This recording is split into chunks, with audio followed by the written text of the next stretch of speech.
A Little Golden Book, The Wizard of Oz. The Wizard of Oz, retold by Mary Carey, illustrated by Don Turner, Jason Studios, based on the best-loved children's classic, The Wonderful Wizard of Oz by L. Frank Baum. Golden Press. 5th printing, 1979.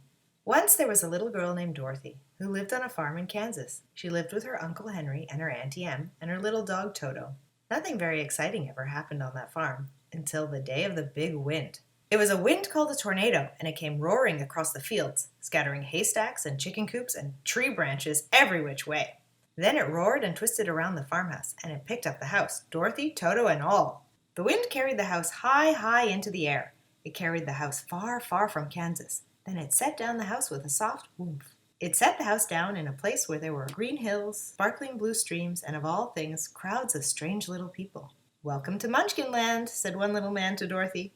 "Thank you," said Dorothy politely. "It's very pretty here. But how can I get home to Kansas? My Auntie Em and Uncle Henry will be worried about Toto and me." The little man had never heard of Kansas. None of the little people had ever heard of Kansas. "My dear," said a nice old lady, "you must go to the Emerald City and ask Oz, the great wizard, how to get to Kansas. Oz is very wise and wonderful, and he will know about Kansas if anyone does."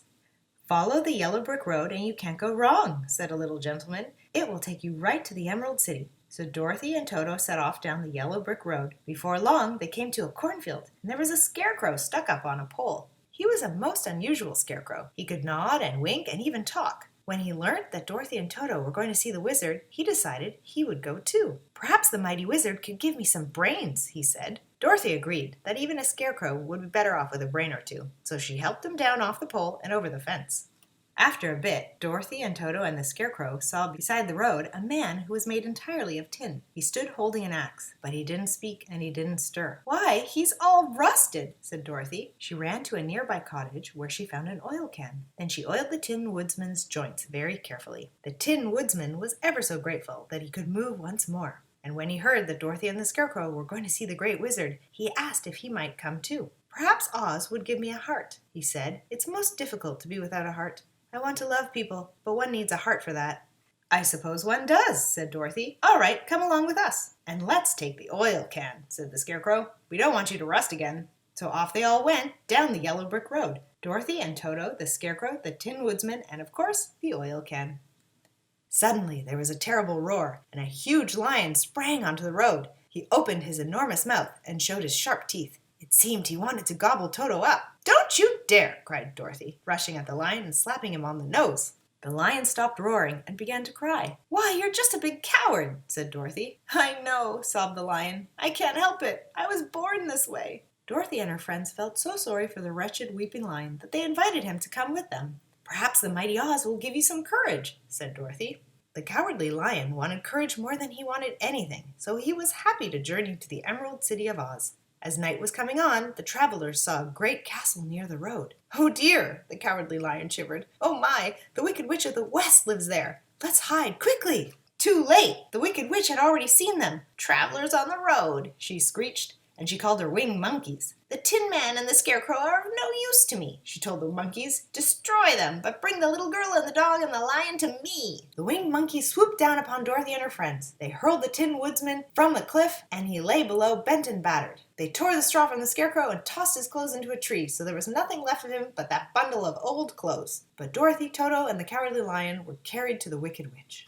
"You'll scrub my floors and wash my dishes," said the witch to Dorothy. "As for your lion, he'll pull my chariot." "I will not," said the cowardly lion, and he said it in a very brave way. "You will, or I'll put you in a cage," said the Wicked Witch. "You cruel thing!" cried Dorothy, and though she was really a gentle girl, she picked up a bucket of water and threw it over the witch. "Oh, oh, oh!" screamed the witch. "Now look what you've done! You've ruined me!" And there, right before Dorothy's eyes, the Wicked Witch of the West melted away like snow under the summer sun. Dorothy and Toto and the cowardly lion fled from that horrid castle. They quickly found the Tin Woodsman. They hammered the dents out of his arms and legs so that he was almost as good as new. They found the Scarecrow's empty clothes and stuffed them with fresh straw. There was the Scarecrow again, whole and happy as ever. Then they hurried on until they reached the green, glimmering Emerald City of Oz.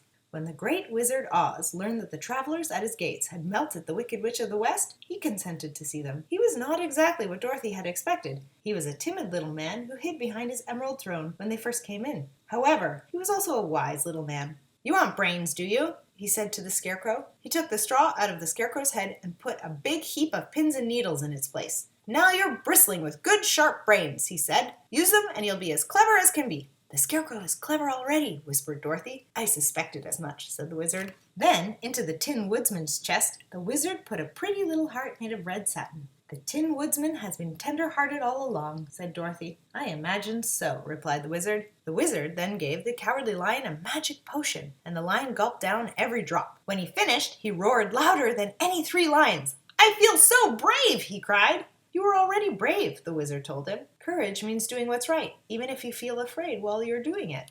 "Now what about Kansas?" asked Dorothy. The Great Wizard smiled and took a pair of pretty silver slippers out of his pocket. "These are truly magic. Put them on and they'll take you wherever you want to go." So Dorothy put on the slippers and said goodbye to her friends, picked up Toto and thought, Kansas. In a twinkling, the Emerald City was gone. Back she was in Kansas. Auntie Em was hugging her. Uncle Henry was wiping his eyes and laughing, and Toto was barking.